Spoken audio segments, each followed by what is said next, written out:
केही दिन अघि जनप्रदर्शनमा जुन प्रकारको हिंसा आगजनी तोडफोड भयो त्यसबाट जस प्रकारको मानवीय एवं भौतिक क्षति भयो त्यो सुन्दा हामीलाई अत्यन्तै दुःख लाग्यो।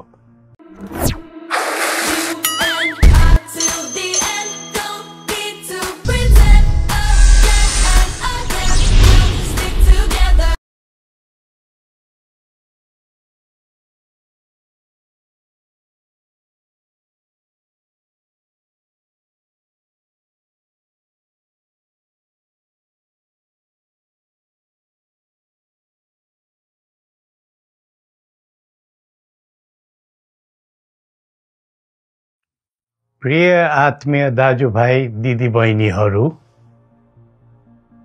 हामी नेपालीहरूको घर आँगनमा नयाँ वर्ष 2082 आइपुगेको छ। नयाँ घाम, नयाँ ज्योति, नयाँ उत्साह लिएर आएको नयाँ वर्षको उपलक्ष्यमा देश तथा विदेशमा रहे बसेका सम्पूर्ण नेपालीहरूको सुख र शान्तिको मङ्गलमय शुभकामना। हरेक नयाँ वर्ष नूतन आशा र विश्वास बोकेर आउने, तर वर्षको बिदाईमा एउटा घनघोर निराशाका बीच हुने गरेको धेरै साल भयो। समाजका विभिन्न दल, वर्ग र जन समुदायले आफ्नो धारणा, आस्था तथा अभिव्यक्ति राख्न पाउनु प्रजातन्त्रको सुन्दर विशेषता हो। तर त्यस्तो धारणा र मान्यता प्रस्तुत गर्दा सबैले संयम अपनाउनु पर्दछ। केही दिन अघि जनप्रदर्शनमा जुन प्रकारको हिंसा आगजनी तोडफोड भयो त्यसबाट जस प्रकारको मानवीय एवं भौतिक क्षति भयो त्यो सुन्दा हामीलाई अत्यन्तै दुःख लाग्यो। नागरिक स्वतन्त्रता भन्दा ठुलो तन्त्रवाद हुँदैन। वास्तविक प्रजातन्त्र त्यहाँ हुन्छ जहाँ राम्रो नराम्रो जनगुनासो वा गुणगान सुन्ने परम्परा र संस्कार हुन्छ। नेपाली जनतामा देश र भविष्यलाई लिएर जुन खालको जागरुकता पैदा भएको छ त्यसलाई हामीले सकारात्मक रूपमा लिएका छौँ। वास्तवमा नेपाली जनतामा रहेको देशभक्तिपूर्ण भावना विश्वमै अनुकरणीय र अनुसरणीय छ। देशलाई विद्यमान जटिलताबाट मुक्त गराई शान्त, स्थिर र समृद्ध मुलुक बनाउने जागरुकता जुन पैदा भएको छ, नयाँ वर्ष 2082 मा नेपाली जनताको चाहना अनुसारको परिणाम हासिल हुने विश्वास थपिएको छ। मुलुकमा व्याप्त अशान्ति, अराजकता, निराशा र असन्तुष्टिबाट आम नेपालीलाई मुक्त गर्न नेपालको राज संस्थाले जहिले पनि योगदान पुर्याउँदै आएको विदितै छ। राष्ट्रियता र प्रजातन्त्रलाई मूल कार्य मान्दै जनभावना बमोजिम चल्ने बहुदलीय प्रजातन्त्र र संवैधानिक राज संस्थाको परम्परामा हाम्रो मान्यता रही आएको छ। वर्तमानमा बदलिदो जनचाहनाको पनि कदर गरी राज्य शक्तिको स्रोत जनता नै हुन् भन्ने मन्जुरी सदैव स्थापित हुनु पर्दछ।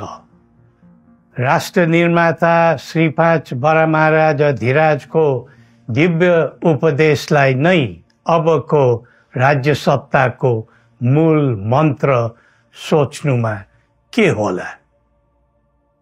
सन्तुलित कूटनैतिक सम्बन्ध र आत्मनिर्भर नेपालको परिकल्पना नै पृथ्वी पथको मूल सार हो।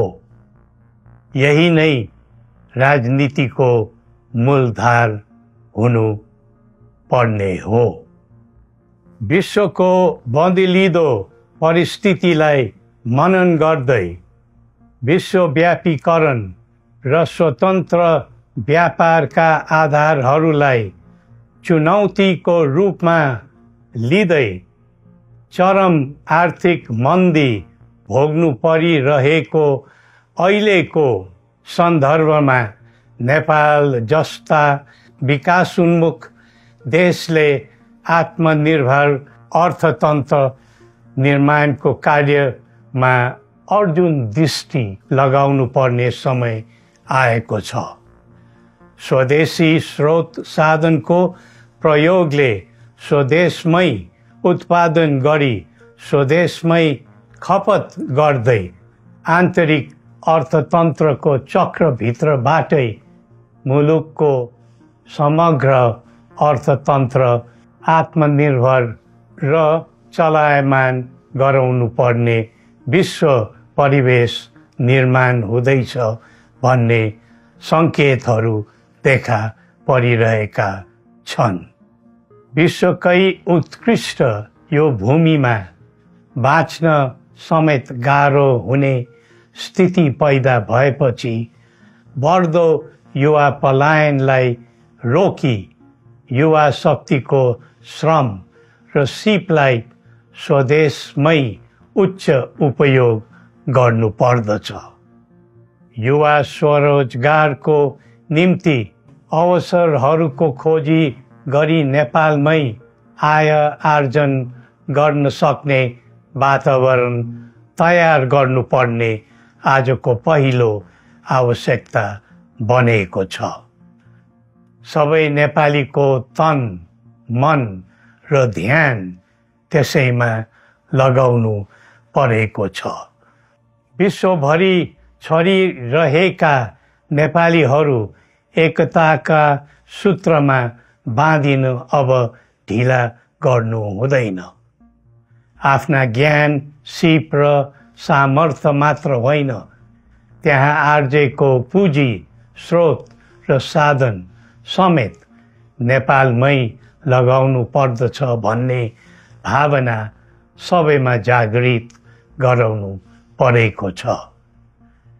प्रकृतिले दिएको स्वर्ग जस्तै सुन्दर हिमवत् खण्ड नेपाल सिँगार्न र विकासको विपुल फुक्न कसरी लाग्ने र लगाउने स्वदेश फर्क स्वदेश नै स्वर्ग भन्ने अभियान चलाउनु पर्ने आजको आवश्यकता भएको छ। जनभावना र चाहना बुझी मुलुकको समग्र संरचनामा नै हेरफेर र सुधारका कदम चाल्नुपर्ने तथ्य स्पष्ट देखिन्छ। शिक्षा, स्वास्थ्य र दैनिक कामकाजका पद्धति र प्रणालीहरूमा आमूल परिवर्तन र सुधार गरी यिनको आधुनिकीकरण अनिवार्य भइसकेको छ। युग प्रविधिको हो, सावधानीपूर्वक उपयोग गर्नु सकेमा राष्ट्रको योगदानमा ठुलो टेवा पुग्न सक्नेछ। सुशासन र भ्रष्टाचार मुक्त प्रशासन मूल नारा हुनु पर्दछ। हामी अस्थिरता, अशान्ति, अराजकता, विपन्नता र भ्रष्टाचारको अन्त्य चाहन्छौँ। त्यसका निम्ति नेपाली जनताबाट हुने हरेक प्रयासहरूमा एकबद्धता रहनेछ। मुलुकको गिर्दो अर्थव्यवस्था, रुग्न हुँदै गएको औद्योगिक उत्पादन, बढ्दो राष्ट्रिय ऋण र बेरोजगारी, रक्षात्मक बन्दै गएको राष्ट्रियता, राष्ट्रिय एकता, सामाजिक सद्भाव, मौलिक धर्म, संस्कृति तथा जनस्तरमा बढेको निराशा, असन्तुष्टि हाम्रो चिन्ताको मूल विषय हो। नागरिक पलायनसँगै पुँजी पलायन, भ्रष्टाचार र बेइज्जती देशले थाम्नै नसक्ने स्तरमा झाँगिएको छ। यो स्थितिमा नयाँ वर्षलाई उपलब्धिमूलक बनाउनु हामी सबै नेपालीको सामूहिक र एकताबद्ध प्रयास अपरिहार्य भएको छ। नेपाली बीच द्वन्द्व नहोस्, परस्पर अविश्वास र हिंसाको दुःखद मनोस्थिति नबनोस्, देशवासीहरू कुनै पनि नाम र न्युहुमा ध्रुवीकृत नबनुन् भन्नेतर्फ हामी सदैव सचेत र संवेदनशील छौँ। नेपालीको एकतामा नै नेपालको भविष्य निहित रहेको यथार्थलाई हामीले आत्मसात गरेका छौँ। सबैले यही वास्तविकतालाई आत्मबोध गर्नुपर्दछ भन्ने ठान्दछौँ। हाम्रा आह्वान हामी कसैको निजी स्वार्थपूर्तिका निमित्त होइन, कुनै खालको सैद्धान्तिकवाद वा विचारको होइन, समग्र राष्ट्रको स्वाधीनता, समग्र जनताको सम्प्रभुता तथा नेपाल र नेपालीको सुखमय प्रतिष्ठाको निम्ति हो। आफ्नै प्रकारको अग्रणी राष्ट्र हामीले नै बनाउने हो अनि आफ्नो स्वतः र अस्तित्व हामी आफैले उठाउने हो। संसार धेरै अघि बढिसक्यो, तर हामी यो वा त्यो वादको चक्रव्यूहमा फँसेका छौँ।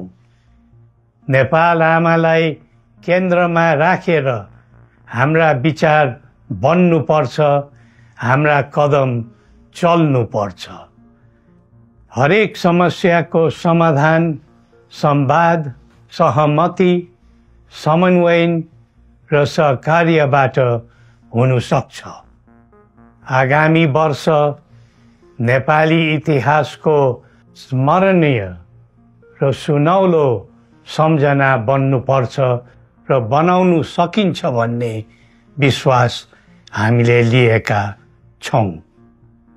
नयाँ वर्षले नयाँ आशा, उमङ्ग र उत्साह ल्याओस् अनि नेपालीको सुनौलो भविष्यको सुनिश्चितता होस्। श्री पशुपतिनाथले हामी सबैको कल्याण गरून्। जय नेपाल।